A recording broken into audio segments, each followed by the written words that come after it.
Thanks very much. I just wanted to recommend a documentary to everyone, and then I'm going to go. It's about the men and one woman who abbreviated all 50 states down to 2 letters. All you have to know for this is that we have 50 states in America, and they each have a 2 capital letter abbreviation. But that wasn't always the case. Up until, I want to say 1973, and so I will. Up until 1973, every state had its own length of abbreviation, and it was chaos. Like Massachusetts was MASS period, Florida was FLA, Utah was Utah. They just dropped the H, not much of an abbreviation. But then the post office said, no, every state has to have a 2 capital letter abbreviation, and so they convened a crack squad of abbreviators. They assembled a ragtag outfit of rogues, misfits, and ne'er-do-wells. How often do well? Ne'er. They ne'er did well. And they were charged with abbreviating all 50 states down to 2 letters. Now, I read this description to the documentary, and much like you, thought to myself, how are they going to make a 98-minute documentary about a task that couldn't have taken more than 6 minutes to complete?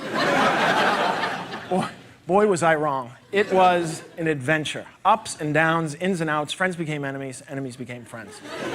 They started off, they thought it was going to be easy because Alabama lulled them into a false sense of security. They said, Alabama, AL, holy crap, this is easy. We're going to finish before they stop serving breakfast in the hotel restaurant.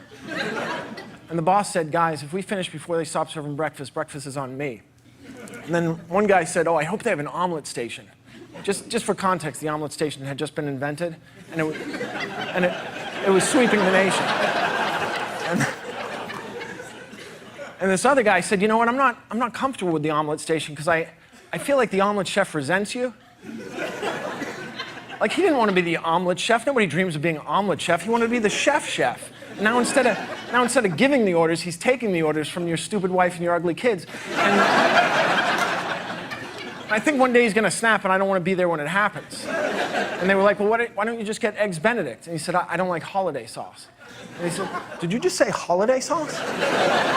Yeah, why? Because it's hollandaise, you moron? And then the boss said, guys, I hate to be a nudge, but could we get back to abbreviating the states? We still have 49 left. And apologies were made, and an understanding was reached, and they got back to abbreviating. They said, what's next? They said, Alaska.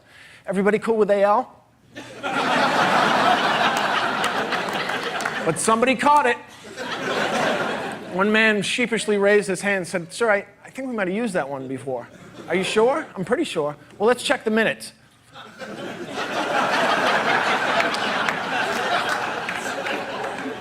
Dottie, read the minutes back to us, hon.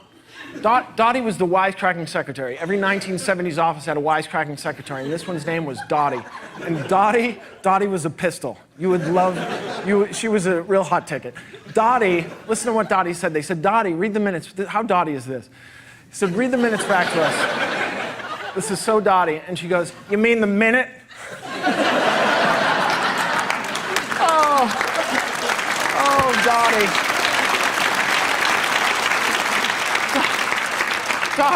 Dottie, what are we going to do with you? Spank my ass and make me a martini? Dottie, you're incorrigible. Now read the minutes back to us, you randy minx. And she said, it's hollandaise, you moron. Et tu, Dottie. How do you know Shakespeare? You don't know hollandaise. That's a paradox. Alaska AL, Alabama AL. We did use that one before, boss. And the boss said, guys, not a big deal. We'll come back to it. It's not going to happen again. Certainly not going to happen 27 more times. Foreshadowing.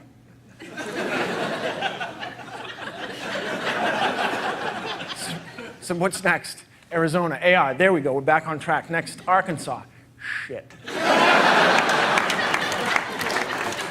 No, we'll come back to it. It's not going to happen again. What's next? California, CA. There we go. Next, Colorado, CO. Momentum. Connecticut. We are screwed. Somebody needs a drink. Not now, Dottie. Not now, you vulgar lush.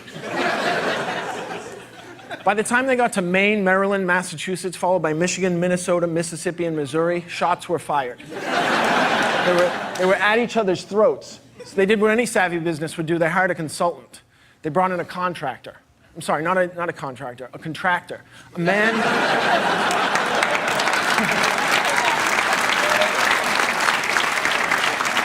A man who made words smaller by combining them or apostrophizing them. And this guy was the best. He was a legend within that world. Like, you wouldn't know his name, but you know his work. Like, he wrote such timeless classics as O'Clock.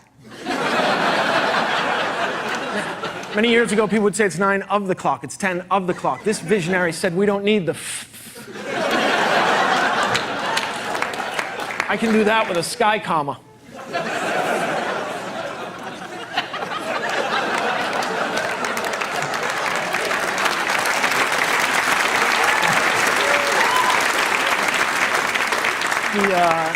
He also wrote would've, could've, should've, the holy trinity of regret. He wrote the very innovative we'd've. He looked at we would have and said, I can do that in half the letters. And he was not without controversy. He also wrote the most controversial contraction of all time. He wrote won't.